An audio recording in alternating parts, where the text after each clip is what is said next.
Hello, everyone, and welcome to the Speakeasy podcast, episode 4. This episode, I will be joined by my co-host. Where is he? I don't know. I don't know where he's on the podcast. Way over there, OPNerd. Howdy, everyone. Good to see you back here again. And the guest for today is, still there, MrBrotaku. Hello. So, today's first topic in the news is Yooka-Laylee. It's a new game that's being kickstarted at the moment. Made by the people, the core group who made Donkey Kong 64, I think. No, not Donkey Kong. Banjo-Kazooie. It's the spiritual successor to Banjo-Kazooie. Let me get this right. Yooka-Laylee is the spiritual successor to Banjo-Kazooie, made by some of the devs from back then and people who have worked on that kind of music in the gaming industry. And it's currently on Kickstarter. Within the first 24 hours, obviously the hype was real. It made over $1 million US. They were only looking for 175,000 pounds, which is like 220,000 US dollars or something like that. I don't know. So yeah, Obviously, a lot of people are very, very excited about this game. Yeah, and Or the I do believe potential. you were I do believe you were right about the Donkey Kong 64 thing, because you can tell by listening to the music, at least the music team is the same. Oh, Because okay. across the whole platform the music is ridiculously good. yeah. So people are very excited about some old gods coming and making what were their dream games back in the day, and I'm excited too. Because I've been waiting. What I thought would happen was younger people like me who played those games growing up would get old enough to make games and start making their own games, and that may still happen. But right now, people who haven't made a game in 20-odd years are coming back to make the same game again, but better. And I want that. I do want that. Do you know for certain that they haven't done any game development at all? I don't in the know past definitely couple that they did not develop anything, but if you go, I'll look on the Kickstarter page, it shows, gosh, I have to scroll for years. It shows, and I'll keep scrolling, and I'll get there eventually. An all-star dev team. Here we go. Steve Males, character artist. Key credits: Donkey Kong Country and Banjo-Kazooie. Chris Sutherland, Banjo-Kazooie and Donkey Kong Country. Gavin Price, Viva Pinata, which was like on the original Xbox, a launch title, and Banjo-Kazooie Nuts and Bolts, which everybody hated. Although I think it looks pretty cool, so I'll probably go back and play that. Jens Restemere. Key credits: Perfect Dark Zero and Jetpack Refueled. I don't even. Stephen Hurst, Donkey Kong Country and Banjo-Kazooie. So all these people, if they have made games in the last 20 years, nobody cared about them because they didn't bother crediting them. Or maybe they only listed games that they knew their core audience would be interested in. That could be totally true. I agree But see, with to that. prove this, I would have to be bothered going and doing even more research. It's just a news item, man. Isn't Everybody that your watching the job? pod. This is Okay. not. Hey, I don't get paid for this, okay? I work for CNN. It's not my job to research the news. It's just my job to read a cue card. Yeah, exactly. Okay, I write the now- cue now card and then I gotta read it. donate. I gotta donate just so Ultimate Uh, will do research next week. I actually don't have a donate button, but I'm considering putting up a donate to charity button. So you may be able to do that at some point. Just to let everybody know. Anyway, welcome. I'll welcome people to chat. What am I thinking? Anyway, next news item. Are we ready to move on? You guys done with this? Okay, next news item is Bethesda is having an E3 conference for the first time ever. MrBrotaku, you look excited. Go. Oh my God, Fallout 4! You know what I'm gonna say. It's if it's not Fallout 4, I don't know what to do, because other than that, I heard a rumor that it could possibly be a remake of Oblivion and Skyrim for PS4, but I don't know how true that was. That was something a friend told me. So totally untrue then. Yeah. More likely than not. I mean, remake is the big word there. They wouldn't remake a game. They might port games, but remake, it's not going to happen. They don't. They would just make another Elder Scrolls game that includes parts of Cyrodiil or whatever, if that happened. I would be perfectly happy with a new game in either the Fallout franchise or Elder Scrolls. I would also be excited about an entirely new franchise, any type of RPG. I wouldn't even care whether it's Like the younger sci-fi, Scrolls, perhaps. fantasy, contemporary. To me, if it's, for the most part, I think when Bethesda puts their name on something, there have been a couple of exceptions, but when they put their name on something, I'm expecting and generally have not been disappointed at receiving anything other than a quality product. And I would really like it to be an RPG. So I'm not too picky as long as it's an RPG, something that I can sink several hours to something that I could, probably mod the hell out of after it's been out for a while and mods are available. And who knows, carrying over from last week, this could possibly be the relaunch of paid modding the Steam Workshop for Bethesda, because obviously Valve's up for it, Bethesda's up for it, and looking back, I think the biggest mistake they made was launching that service with an established Yeah. game that had 3 years of modding behind it. Here we got something new, so I'm just excited to hear. I'm excited really just to hear whatever it is they have to say. Other franchises they have control over, like Doom. We do know that a Doom 4 was in the works. Then they basically said, we're scrapping everything we have. We're starting over. I'd be happy to see a new game in the Doom franchise. So I'm just happy they have something that they're obviously excited to share with us. This is entirely hearsay, but I just read on a site that they said it was an RPG. So that's, the biggest detail I found is that they're having a conference and it's an RPG is being announced. So probably not Doom, although Doom RPG, I could go for that. On Mars, in the facilities and all that. It's a lot about talking to the characters and interacting with mercenaries and the doctors. I could go for that. Now, I don't know. Probably not, though. I think I would put out the argument here that if they're having their entire own conference, that I would say it's going to be at least two things. And I'm going to second OPNerd on the whole thing about any kind of RPG, because that's one of the things I've been hoping for is a new series, because I don't want them to run these dry, and I don't want them to just make a game for the sake of making a game. If you have to make a steampunk RPG, I don't care, because like OPNerd said, when it comes to making RPGs, obviously you guys know my opinion on Bethesda. If you take one look at my channel, you're going to know how I feel about Bethesda and their role-playing games. So they do a very good job. They make the best role-playing games out there by far, in my opinion.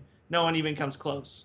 Well, the best role-playing games are, of course, in the bedroom. Second best to Bethesda. I roleplay Bethesda in the bedroom. So it's just like ice cream on top of the ice cream. Goodness gracious. All right. So something definitely to look forward to anybody that's a fan of RPGs and or Bethesda's work. Yeah. So, today's final news item is GOG Galaxy has gone into open beta, which means it was already available in closed beta. You could sign up and maybe get in. I didn't get in. The bastards didn't invite me. But it's an open beta. You can go to the website, sign up, and you'll get an email sometime, and you'll get GOG Galaxy.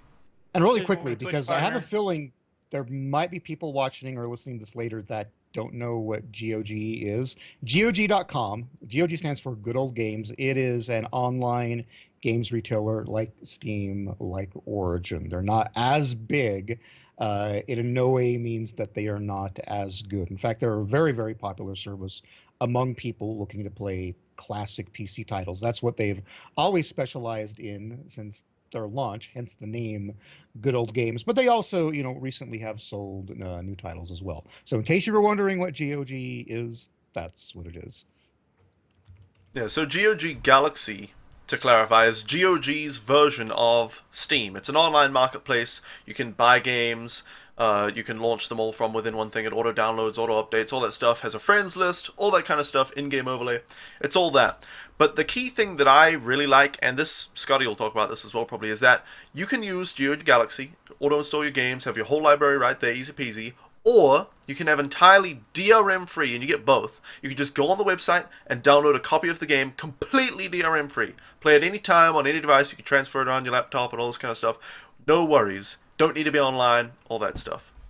Yeah, and the reason why Ultimate said that is because I had a point whenever I was deployed, I could not be online a lot of times. So I would have problems with Steam because when I was off of Steam completely for more than 24 hours and you go to sign back in, it's like, well, we're sorry, but we can't verify your credentials because you haven't been logged in the last 24 hours. So we're sorry, you can't even go offline mode, so screw you. And then I ended up, going down the list and trying to find what games in my Steam folder I could even play. Ended up playing like Roller Coaster Tycoon. So definitely that's a very good thing. And it stands to reason, I guess, that a lot of those older games would be easier to, do the DRM free kind of thing. Because, with Steam, there's a lot of legal stuff that they do.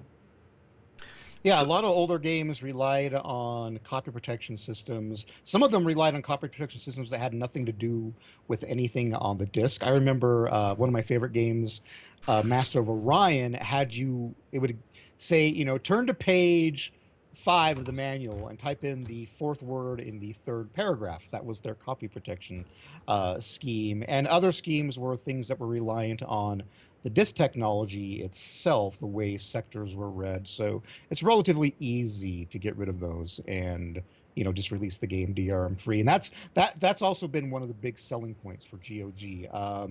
I don't know of any game that's ever been released on GOG that has had DRM. They've always advertised all their games as DRM free. In other words, if you can buy a game on Steam and you can also buy it on GOG, the GOG version is going to be available DRM free. so I was just reading the features. I didn't have time because I just sort of added this news item just before the podcast. But it says you can disable any feature you want. So don't want, achievements? Turn them off. Don't want a friends list? Turn it off. That's actually pretty cool. And another thing, they have a nice jab at Origin. Do you remember when Origin launched and everyone was like, look at the terms of service! They can collect any information they want, just snoop through your entire computer and know everything about you. It's freaking the NSA in EA. It's even worse. It's EA NSA. Do you remember that? Because I remember that. And they have a thing here saying, we deeply respect our users, so we've also built GOG Galaxy to respect your privacy. We don't track your personal data, we don't even look for it. So it's like, fuck you, EA. And another thing too, that the thing that irritated me about EA. Origin more than anything is that it's like they want to pull everything back from everywhere else just so you have to get it there, and that was my breaking point. Yeah, that's what like, Steam did, I though. won't do it. Steam did do that when they released Half-Life 2. They're like, you have to have Steam to play this game.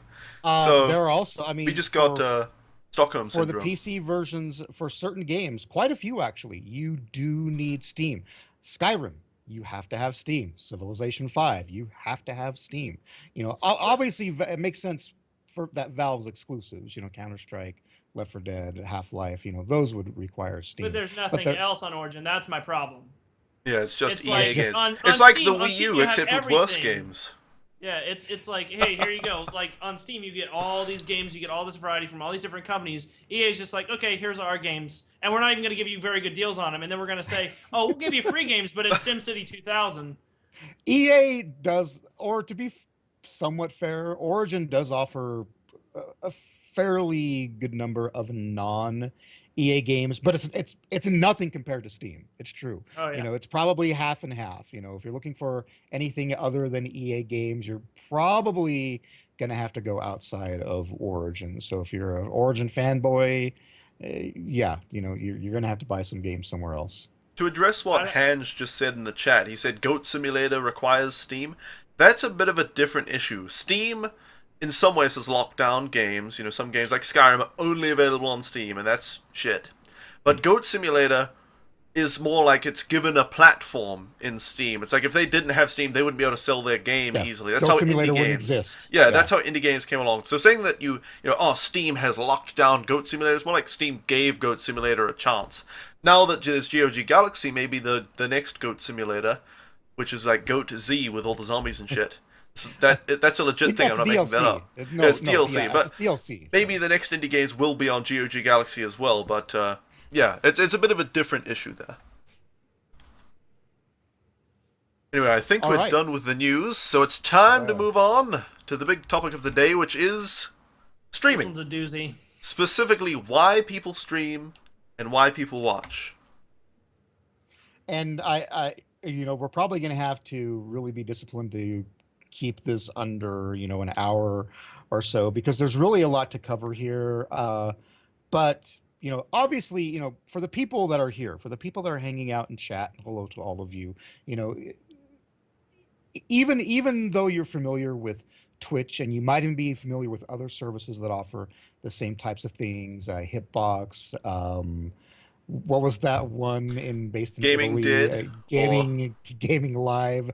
There's another one somebody else tried to turn me on to. Anyway, oh yeah, there obviously is a new you one. guys Beam you Pro. guys are familiar with what the service is. I sometimes wonder though how much time, if any, people spend thinking about why this service such a service exists and why people uh, are drawn to it.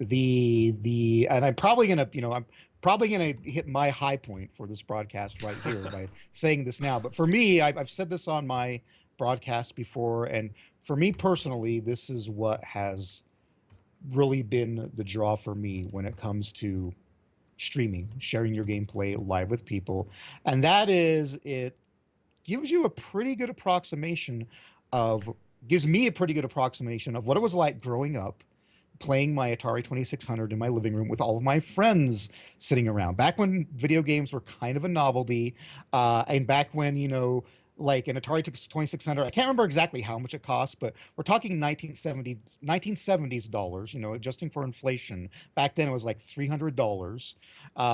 So not everybody had one. So you kind of shared it with your buddies when they came over. And, one person sat and played the game, or maybe a couple people, if it was, had co-op opportunities, and the rest of your friends sat around and you kibitzed. And ultimately what it comes down to as a broadcaster, and I'm sure it's probably true for some of the viewers as well, is you have that one thing in common with people that you enjoy, and you have the ability to share that with people. And especially when it comes, I mean, you can go online and play multiplayer games. I can go play a game of League of Legends right now and share that experience with 9 other people. In some Nine cases, other 12-year-olds. 9 who other are gonna assholes. Fuck your mom. But, exactly. But as a broadcaster, generally speaking, the only people that are going to hang around are the people that like the game that you're playing and or that like you, the broadcaster. So Or that you have hate this you. bond. You have this bond. To what degree that bond extends depends on the broadcaster and the viewer, each on a one-on-one basis. But to me, that's what the biggest draw is. In recent years, we've heard this argument, or we have the question posed: are games art? And there's plenty of arguments on both sides of the fence. But one of the things that I think makes art, one of the things that uh, makes art important in society is that it is a catalyst for discourse. It gets us talking about something. And video games have reached that point now where they are, at least in Western society, I believe, and in others as well, a very important topic of discussion for any number of reasons. Economics, because of the money that they generate, the impact that it has on our culture, as well as the way that it reflects what our culture is. Games like GTA 5, for example, scathing satire on American society, and things of that nature. And services like Twitch TV and Hitbox provide a platform where that discourse can begin. So, I was just thinking that, damn, OPNerd, you need to just do your own YouTube series where you just pick one topic and just talk about it for like 2 hours. And I can see MrBrotaku sort of crossing his legs and saying, I'm just like, yeah, this is my podcast. Go ahead, OP. I'll just sit here for 40 minutes. I'm not saying this in a bad way at all. I'm legitimately saying, just go ahead, 40 minutes. This is easy. I didn't even need to do anything. You just cover literally everything. No, that's the tip of the iceberg. No, I mean that's really only. No, for you the will, sincere. is what I mean. You will cover literally everything. Because there are very completely different reasons why people stream and why people watch. You have those in the notes that you created for the podcast, so that's what it means to me. And I'm sure while you may agree or even possibly disagree with what I said, you also may have your other reasons as to why you both watch other streams, and of course, both of you stream yourself. Well, everybody knows the only reason I stream is for the money. So everybody go. There's a donation link below my stream. There actually isn't. And go donate tons of money. I've got a Patreon. I'm gonna bribe the Twitch staff to get a partnership. Go watch all my YouTube videos. Click all the ads. That's the only reason I stream. But no, The only reason I stream is because of the ladies. And actually, if you look right here behind my green screen, it's actually. So the interesting thing I think about this question, why do people stream and why do people watch, is very few people on Twitch actually ask that question. It's all the people who don't watch live streams primarily. Like, I've seen on news shows, people like, gamers are making thousands of dollars in donations just playing video games on the internet. Why the hell do they watch it? I don't know, they're a bunch of no-lifers. It's so shitty, we should go watch people play rugby instead. Yeah, fuck them. And then, that's the...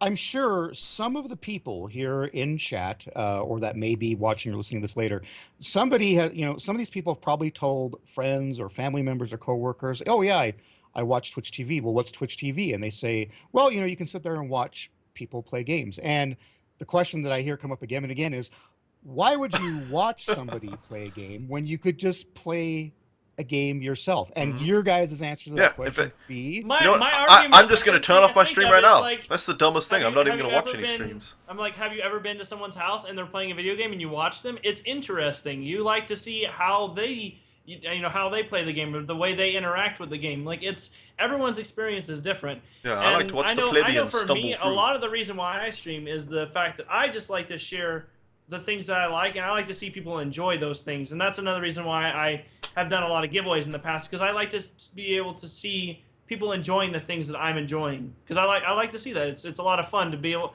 and that's another reasons why I found you guys playing the same kind of games that I enjoy. That's where it originally all started, watching OP play Skyrim and all that kind of stuff. It was just like that initial connection, like you were talking about. You get that initial connection, and then you start learning more about the person, and then eventually you're like, oh, okay, well, I liked him playing Skyrim, but I also like him as a person, so I'm gonna go ahead and I'm gonna continue to watch him play something else. So it just depends on you and the person. There's a lot of things that go into it, or it could just be the fact, like what some of the notes say here, talking about speedrunning. Maybe it's because you're interested in watching someone because they're ridiculously good at a game. I know that there's only certain games that I like watching speedrun, but when you watch that right game, you're just like blown away by the skill involved. Watching like Punk Asian play Super Mario 64. Well, the clearly superior Cheezo 5. I've seen some speed runs where it's like, to say that I was blown away would be a bit of an understatement, because it's hard for me to even imagine how much time a person probably had to spend studying every intricacy of the game to make these world records runs. And even if it's not like, even if it's just not speedrunning, like, there's a lot of competitive games, Counter-Strike, League of Legends, things like that. A lot of viewers, tune in to watch those games because they want to see how the top players play. They want to see, when the Strategies. sniper, when the guy with the op, starts out on this round in Counter-Strike, Dust 2, where do they go? How long before they take that first blind shot, because they know exactly down to the millisecond how long it takes somebody to run out of CT spawn and try to get to plant point B. People are drawn to that because they're looking to get better. They're looking to pick up some tips. And when Scotty was talking about how we're drawn to like people that play the same games we're interested in. I'm sure this is true for a lot of people as well. I watch people play games that I would never play for various reasons. Like, for one, I would never make it past, I would never last 5 seconds in Super Meat Boy, or I want to be the Boshi. But it's fun to watch people that are skilled enough to make it a few levels deep play that type of game. I would end up throwing my controller through my screen. But I will sit and watch somebody else play those types of games that I could never experience, because for me it would only be frustration. You know what? You've touched on a big part of why people watch streams, and I think this is a silent majority, because I see posts all the time on the Twitch subreddit, or I see people discussing it. They say, "Oh, I was playing this game and I was getting so many viewers, and I switched to another game and everybody left." People watch it for the game a lot. And those people that just watch for the game often watch it because they can't afford the game, their PC sucks and they can't play it, it's too scary. That's why I watched OPNerd play Outlast. Other things like that, just reasons they can't play the game, or they just suck. Yeah, they just watch other people play it. It's a big reason. Same thing for YouTube Let's Or Plays. yet again, just looking for strategies. I know a lot of people, when they watch me play Skyrim, they ask me all kinds of things, and my knowledge base on Skyrim or Fallout, a lot of people hang around for that because they can ask me questions. I pretty much know where anything's at, and I'm just like, yeah, you can do this and that and this and that, and all the little things that go along with it. People enjoy that. So how much of a factor? I mean, there's a million ways to answer this, but how much of a factor do you think the actual person, the broadcaster, is when it comes to building the audience? Whether it's their personality, well, actually specifically, because I mean, some people will watch they'll watch a pro League of Legends player because they're best at a certain character position, but none of us are pros at Well, anything, I don't speak for think. yourself. I Okay, mean, all right. come on. I'm sure. And I know Scotty's really good at speedrunning. What's that one game, Spelunky, right? I know you're pretty decent. I mean, Oh, maybe not world record, I'm but really good. I'm not amazing at it, but I am really good at Spelunky. Most people have problems ever even getting to hell or even Yeah. beating the first boss, and I'm yeah. pretty decent at that game. So I think it's probably fair to say that when you're playing Spelunky, some people are there to see how you're playing Spelunky and get some tips. But then you also have your regular viewers that watched you play Fallout and Skyrim and will probably watch you more often than not, no matter what you're playing. I mean, do you guys think that is as much a factor as anything else? Maybe a smaller factor, maybe a bigger factor? I Does it just definitely depend on think streamer to streamer? I think that as far as like let's say percentage wise of people that are if the question is what percentage wise are we looking at of people who actually look for streams because they're looking for someone that they can appeal to and not a game that they appeal to. And usually the search starts in a game that they appeal to. You see what I'm saying? Like that's what I do. Sure. What I'll do is I'll start in a game that I like and I'll go through streamers and I'll be like, no, and I'll move on. You say swipe left, no. swipe left, swipe left. Yeah, and I'm just kind of like going through until I find someone that I feel I can relate to, and I'm just like, all right, yeah, this guy gets me. Like this is the kind of person that I like to watch, and then I'll watch them. And if I like him enough, I'll start talking to him more and like try to get in with talking to them more and all that kind of stuff. Like Leo Tastic, I started hanging out with recently, or Allison Cho, people like that. It all started, or some of my people that I find that I relate to were people that came to me, people that were in my chat. I'm like talking to them and I really like them, and they're like, I figure out that they stream, so I go check out their stream and I end up liking it because I already know that I have a connection with them. So it makes it that much easier to get that initial connection. I just thought, I'm sure you guys caught on to this, or at least OPNerd looks like he did. I thought of a great idea for something for Twitch, just to interject. I don't remember what the app's called, but the app where you look at just people and you're like, oh, don't want to fuck them, don't want to fuck them. Oh, swipe Tinder. right. Yeah, Tinder, right. They need a Twitch version of Tinder where it just gives you a streamer. It's like, no, I don't like them. No, I don't like them. No, I don't like them. Follow that person. Whoa, that's actually, I legitimately think that's a good idea. I'll stream. I think there was a site that was kind of similar, and it may still be up there. The name will come to me, but what happened is that it would feature a small streamer, somebody that probably had either a number of followers below a certain threshold and or a number of concurrent viewers below a certain threshold, and the people watching on that site could vote to keep watching that person or to switch to somebody else. So it was like Tinder, but it was more of a group decision. And the site was heavily advertised for a while. If you were a small streamer, you increased your chances of getting featured on the site the more time you spent watching it. This is probably going back about a year or so when it really kicked off. I think it kind of died out because more people were interested in being featured and being watched than actually watching and critiquing the live content. And I think that's probably the type of problem you'd run into if you ever try to do a service like that. But there was such a thing. One thing that here's the thing. I think this would be a great feature for Twitch, especially for let's say if we get too far off topic, by the way, just save it for one where we actually talk about this. But just quickly. Well, so one day somebody was saying, I want to stream League of Legends. Do you think I'll get any viewers? And I said, well, keep in mind that you're going to be in a crowd of, and I actually went and counted at that time, there were 322 concurrent League of Legends streams. So I said, you're going to be down at the bottom. That's actually surprisingly few. If Twitch had a reverse sort by the number of viewers, because a few people in the chat have mentioned, and you mentioned it yourself, I like watching smaller streams so I get more interaction.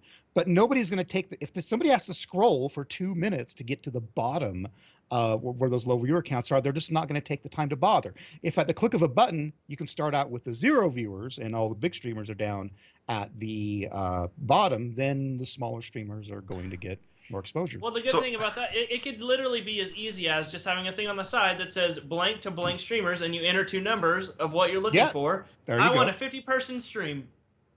That's actually a great idea. Going back, we'll have a whole episode to talk about this stuff, guys, so let's leave that for now. Okay. Good points. Good points. Tuck it away in the chest for now. We'll talk about it another time. But going back to your question that you actually asked, how much do you think the personality is important to a stream? I think it's actually up to the streamer to decide. If you want to be a speedrunner, you don't have to have any personality. You could not use a webcam or mic and just speedrun the game, which is what Worcester does all the time, and get thousands of viewers. Or if you're or if you're a pro player, I think some certain pro players just don't use webcams or mics either. They just play the game, thousands of viewers. But if you're just another streamer, if you're just playing the game, and you're not particularly good at it, and you don't have particularly great streaming things, you have to have a lot of personality, because you're, maybe not consciously, but you're inexplicably choosing to make the main part of your stream you.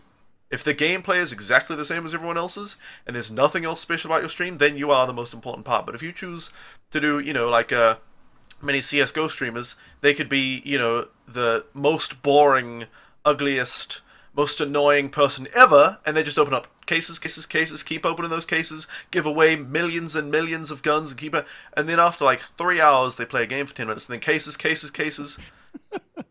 That's what it's about. So you can choose. You really can. It's obviously difficult to focus on something else, but you can choose how much you matter to your own stream.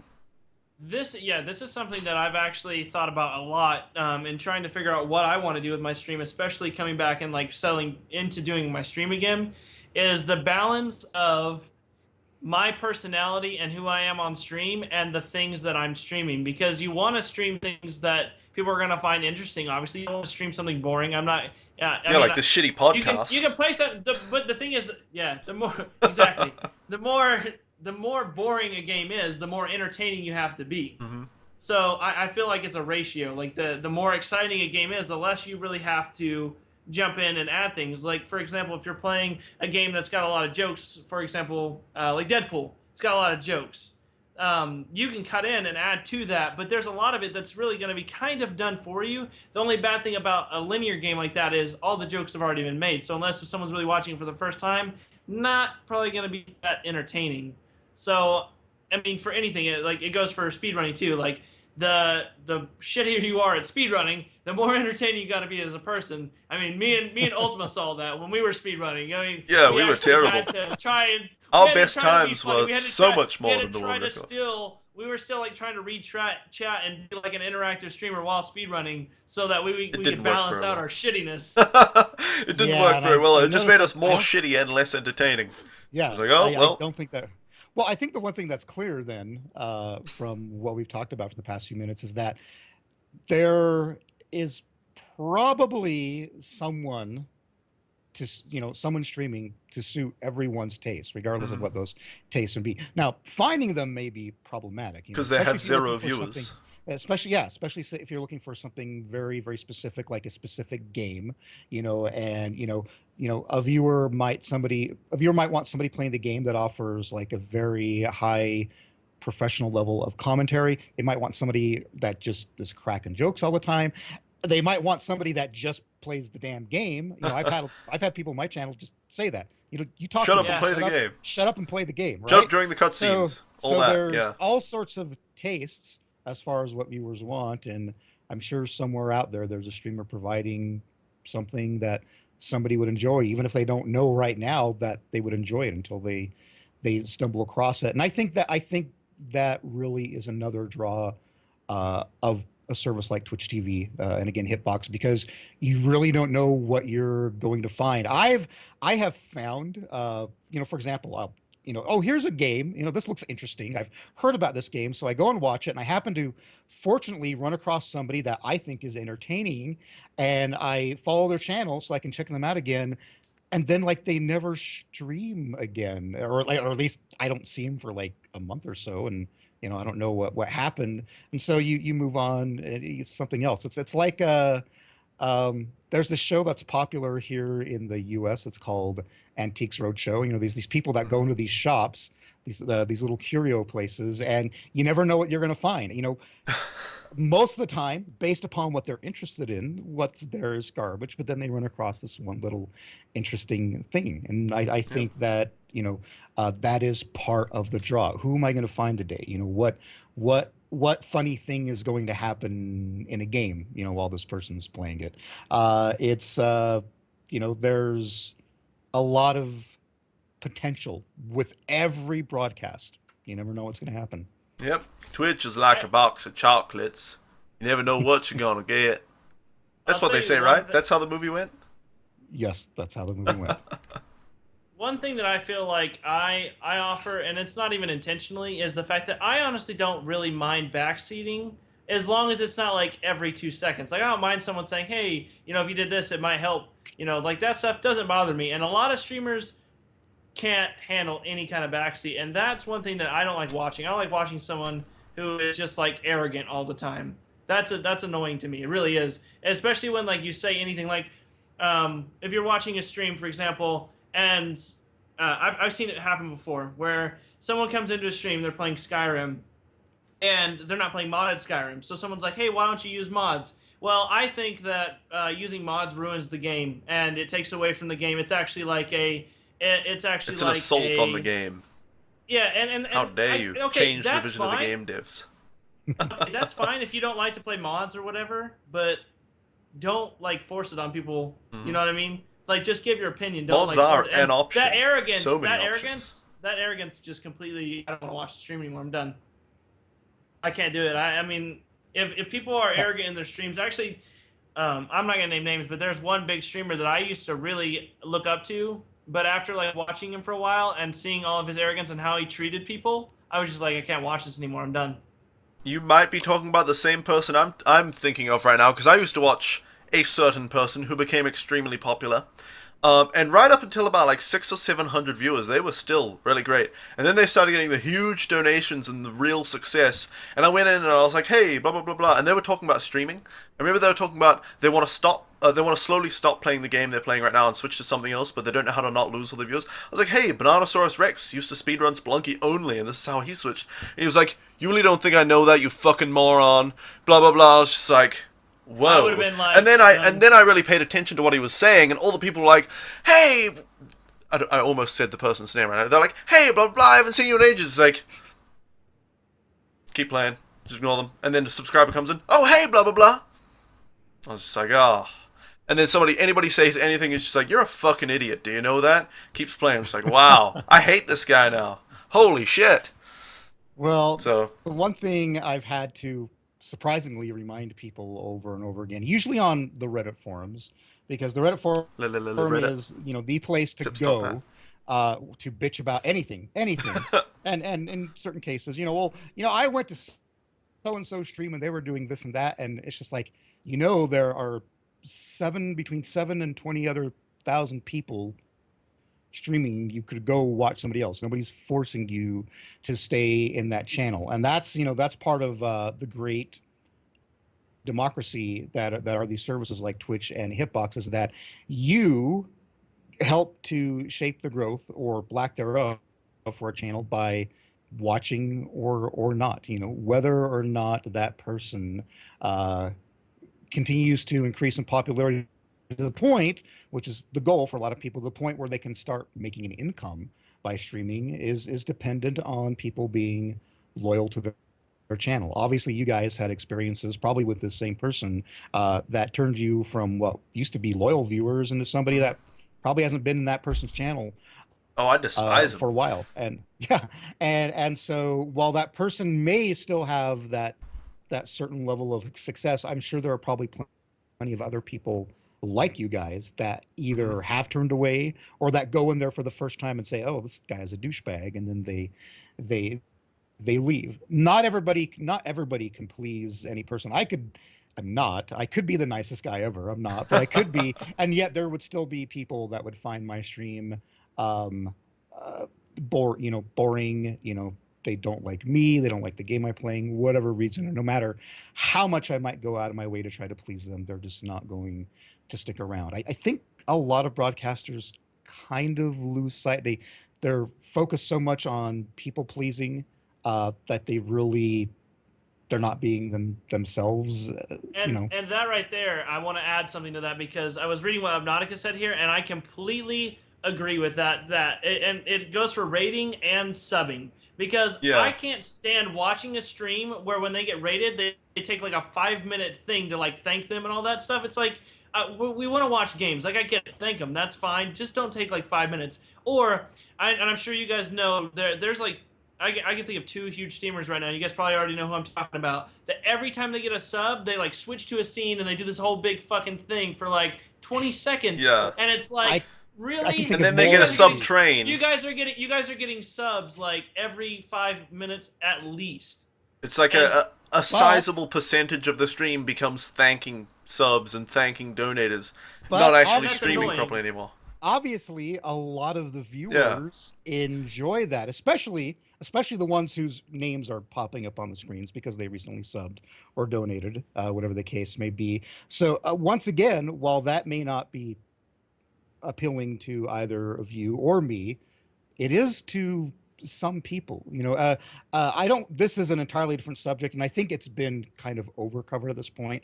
But the whole thing, with how people perceive the female streamers on Twitch, has been a big thing for a while now. And recently, there was discussions on the Drop Drop frames. Fraud podcast, as well as on various YouTube channels. But it's, it all comes down to the same thing.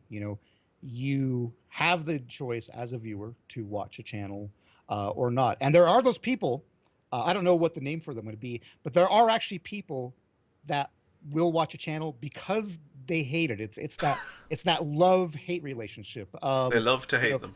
Back in the 80s, there was a show that was really popular here in the United States called Dallas. And one of the reasons it was so popular because a character named J.R. Ewing was absolutely despicable. And people tuned in every week to see how much more worse he could be. And Larry Hagman was the actor. He never failed to deliver. That was the main draw of the show. People loved to hate him, and they tuned in every week so they could bitch about what his character did. And I can tell you, and I don't mind mentioning his name because he would agree with this. He would tell you this. He's said it several times on his podcast. Tao Li. Tao Li is a very divisive figure when it comes to broadcasters. Some people love him, some people hate him, and some people love to hate him. Some people actually subscribe to him so that when subscriber-only chat is on, they can still continue to talk shit. And sometimes he laughs at it, and sometimes he might time them out. But, he definitely has a part of his audience that enjoy watching him so they can have something to be pissed off and bitched about. It's the same type of factor that draws viewers or listeners to certain personalities here in the U.S., like Rush Limbaugh, who is a very far-right radio personality here on the U.S. when it comes to politics. Yes, he has his listeners that agree with everything that he says, and he also has his listeners who get pissed off with everything that he says. But that's why they listen, because they enjoy that. They enjoy having their blood getting up and boiling and having their blood pressure rise. And as odd as that may sound, there's an audience for that type of thing. I'd never thought of that actual audience, and you can see it's not in the podcast notes at all. So that's a great point. I hadn't even considered it. There's like another TV show host who I can't remember, but he has, he's a far right. All the young people are morons, video games are evil, evolution is false, all that kind of stuff. It's the same thing. But anyway, going back to all this donation and subscription stuff, that's a big reason why people watch streams, and a big reason why I hate them, is to get recognition. And OPNerd and I have discussed this a lot, and I'm sure almost everybody will realize, if a streamer has a donation button, they won't get any donations. If they have pop-ups about it, and if they have a scrolling thing saying how many donations they've gotten, all that, donation, if they have the number of viewers to support it anyway. And you'll see, like for instance, Bouncy Boy, I think he does have a pop-up, and he recently just put a donation like goal thing because he's trying to save up for SGDQ, so that's cool.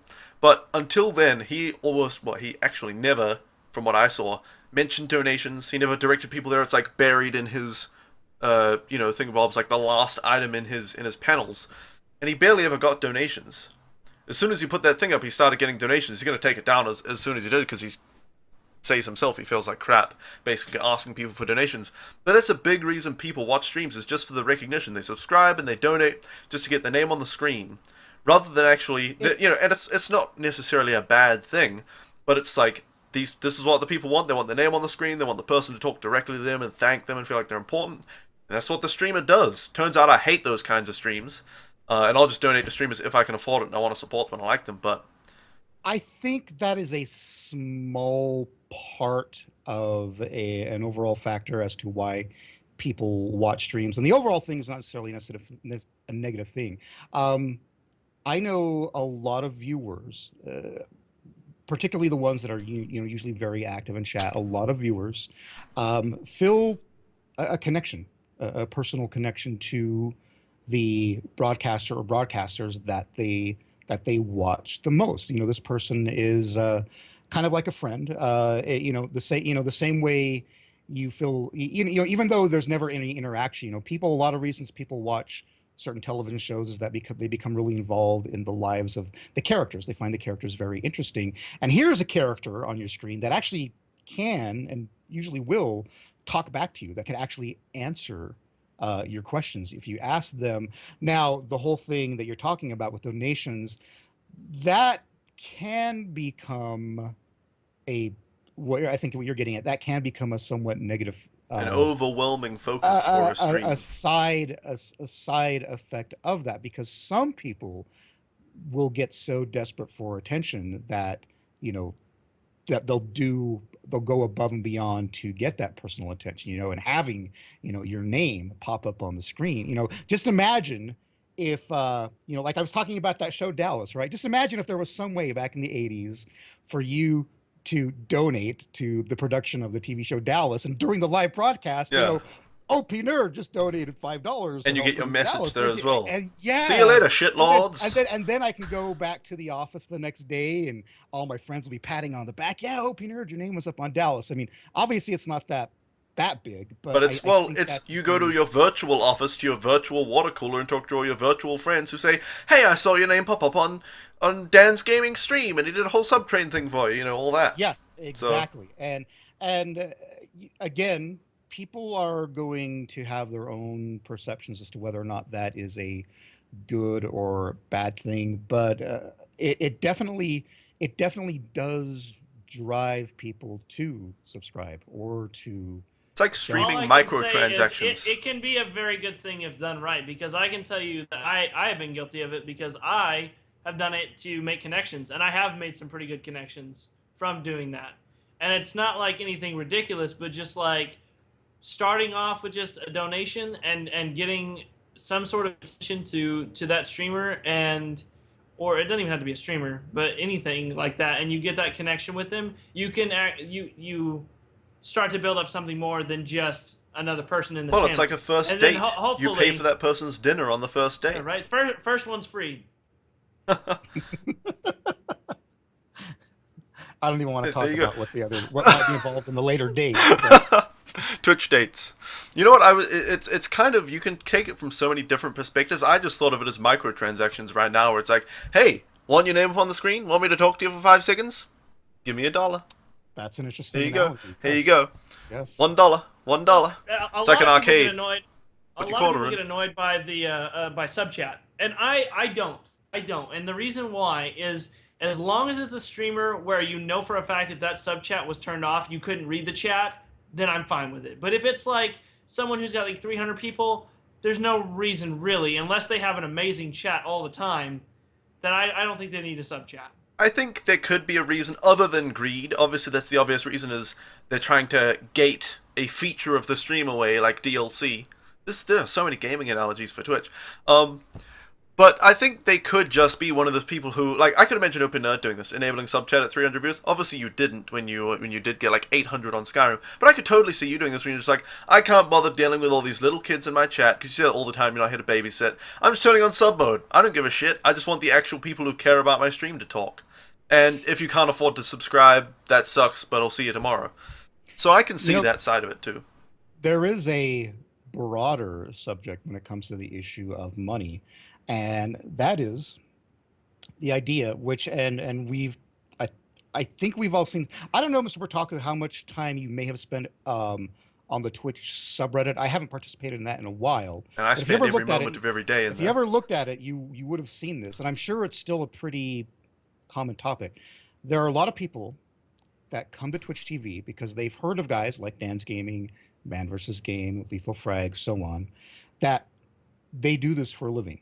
That's all they. That's I mean, there are other things that don't necessarily involve Twitch directly. You can get sponsorships, you can get affiliate programs through places like Amazon, but they make their money from streaming. And there does seem to be this very small, but to me also very worrisome number of people out there who first start out solely with the goal in mind of, I want to make a living doing this. The reason it's worrisome, the main reason it's worrisome, is that I don't think a lot of these people have any idea of how much time and effort is involved. And even if they have the ability, even if they have the time to put in to stream on a regular basis for several hours every day, it still takes time to build up that audience and then get a partnership and then build your partnership to the point where you have enough subscribers and potentially other sponsors to make a decent amount of money, enough to live off of, to pay for food and your utilities and your mortgage and your car and your kids, or, whatever, it just keeps going from there. That to me has always been troublesome, simply because I think these people they just think it's going to happen overnight, and they pour so much of their time and effort into doing that they neglected those other things that are actually supporting them. That could be their family, that could be their job, it could be school. And when it doesn't, 6 months down the line, when they've spent their last penny and they don't have that many more viewers than they had to begin with, and they're nowhere close to meeting Twitch's partnership requirements, then they realize, I screwed up. I severely underestimated how much time and work is involved. I don't want to go into specific numbers, but as a former Twitch partner, I could tell you, even when my audience and my subscriber base was at its largest, it wasn't enough to live off of. It was a nice bonus. It's like, hey, my games are paid for and I can maybe go buy this cool new headset or something. But to live off of it, no. What And about that's when one you were thing. accepting donations? Because I know you took those off. Yes. Even as far, like, okay, there was one big night where, had Yeah. that been the regular thing, yeah, I could have lived off of that. But that was the rare exception. Even for the brief period of time that I was accepting donations, adding that to what I made from Twitch, I would still have been making less than what the US government considers to be the poverty level for one person, which a couple of years ago, the poverty level for a household of one was about, I think it was, I rounded it up. It was like $1,180. So I rounded it up to $1,200. So with donations and what I got from partnership, it was less than that. Now you've got people out there that are married and they have kids and they have car payments, which, by the way, my house and car are paid off. So I'm telling you that even with the amount of money I made, it still wasn't enough to pay for basic, food, utilities, things like that. And I would just want to, to anybody out there that wants to make a living, I'm not trying to shoot down your dream, because you don't know who the next big streamer on Twitch is going to be. But the odds that it's going to be you, the odds that you will be able to support yourself and whatever family you might have, starting out today on Twitch TV, are pretty low. It's not to say, there's gonna have to be some luck involved. There's gonna have to be some magic spark, being the right person, Right playing time, the right right game. place. Exactly. And And nobody not only that, knows what but that is.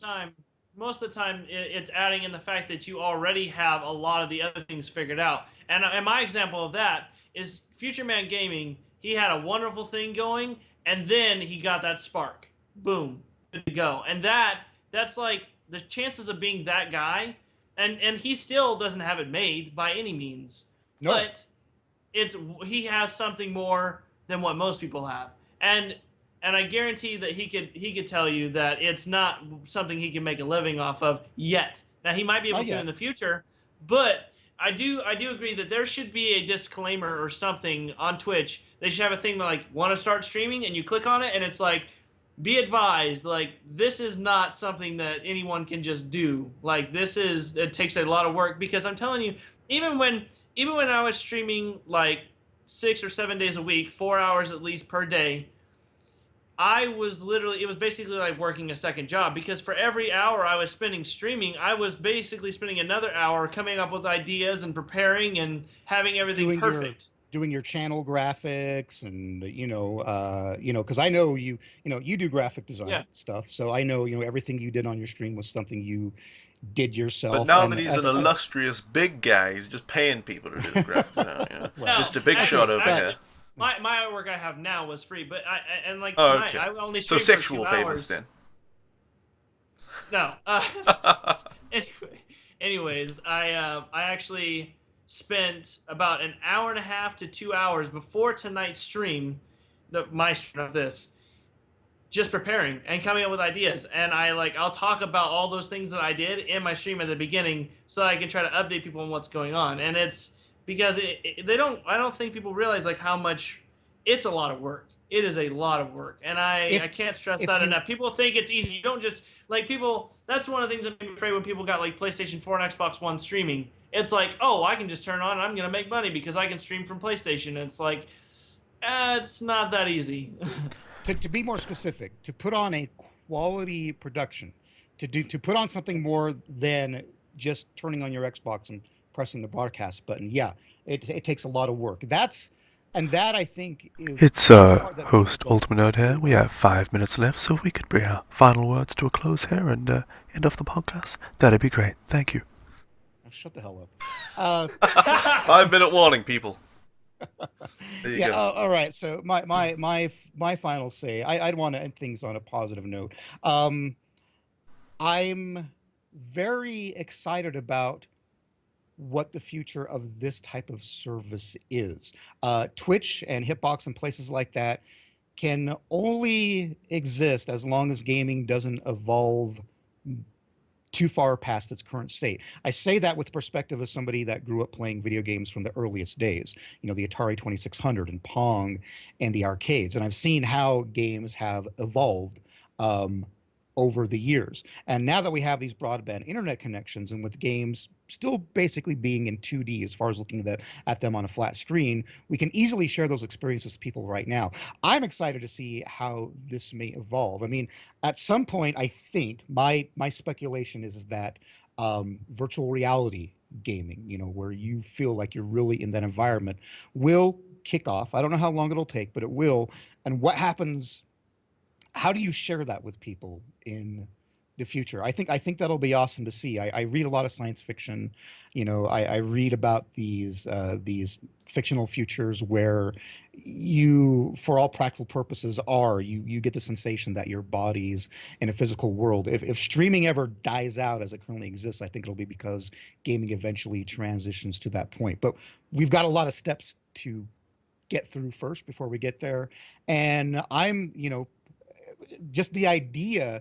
I mean, we could have been doing this years ago, but somebody, the people at Justin TV and Twitch first had to have the idea. Hey, let's do this. Let's let people share their gameplay and see what happens. And somewhere out there, whether it requires some new technology or coding or just the idea, there's going to be another big step. And I'm just excited to see what that's going to be. So I'll give MrBrotaku the last word after I'm done. I'd like to answer the question, really quickly for me, why I stream. In summary, it's because it's fun, but for me, I really just enjoy entertaining people. That's why I put in all the effort for the graphics, and it's sort of a unique look onto it. You should see me at work. All of the other, I work at a supermarket as a checkout operator. All of my co-workers, except for the ones that hate me, think I'm hilarious, especially the supervisors. They love me. And That's I what counts. have so many customers That's come what and be like, "Hey, you're the dude with the accent," or "Hey, you're the funny guy," whatever. And they come, and especially old ladies. Oh, they love me. Wait, They come to my what do you checkout mean the because dude with the accent? Doesn't everybody in New Zealand have the same they have. accent as you? Well, they do, but I don't apparently. I've lived here my entire life and have a crazy accent, according to everyone else.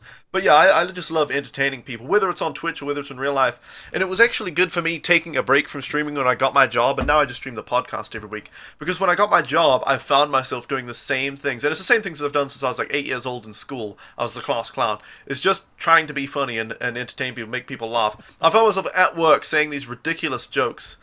And I actually had two young ladies walking out of the supermarket at 9:30 last night, and they were crying with laughter just because I said something. It was actually, what was it? I was like, they're like, "Oh, I can't wait to go home now." I was like, "Oh yes." Oh, it was 1:15 now. I was like, "Oh yes, 45 minutes, and I can finally satiate this hunger." And it was just a normal, like, to me that's a normal thing to say, but they've never heard anything like that before, so they just burst out laughing and were killing over. So yeah. Anyway, that's why I love streaming. I just love doing it. Anyway, for the final words from MrBrotaku, I'd like to say, please include a little bit about yourself, tell people about you, even though some people here already know you. I like to give the guest a bit of time just to say what you do and who you are, and yeah. Anyway, go ahead. It's all yours. All right, so for why I stream, I kind of summarized it a while ago, but I want to say the reason why I connected with UltimateNerd was what he just said. Like, that is what I feel about myself. Like, I say the stupidest things to make people laugh. Like, the other day we were at the swimming pool, and there was a guy, his last name is Sierra, and he dove in the swimming pool, and I say stupid, it come to my brain, I was like, as soon as he hit the water, I was like, "Hey guys, look, Sierra missed." I say, like, ridiculous things that make, like, no sense to some people, but, like, when people get it, it's funny, and that's what I like to do. I just like saying silly things and being fun, and I found my love for entertainment after I found my passion for sharing. I found that was something that I like to do, so that's a big part of my stream. And as you see, I spend a lot of time like making the graphics and the art and all that kind of stuff. My channel's very, very pretty if you go look at it. Anyways, I'm MrBrotaku, and you can catch me on twitch.tv/MrBrotaku. Obviously, click on my name. I play a lot of role-playing games, open world games. I'm looking at like JRPGs, that kind of stuff. I like pretty much anything where I can adventure and platform, or I don't know, level my character. That's kind of stuff I like to do. So, everybody, OPNerd hasn't been streaming for a little while due to work, but when he does get back to streaming again, hitbox.tv/OPNerd. I'm OPNerd, MrBrotaku. Thank you guys for coming on the podcast. Thank you everyone for watching. We'll be back. OPNerd and I will be back with a new guest next week for the next episode of the Speakeasy podcast. See you later.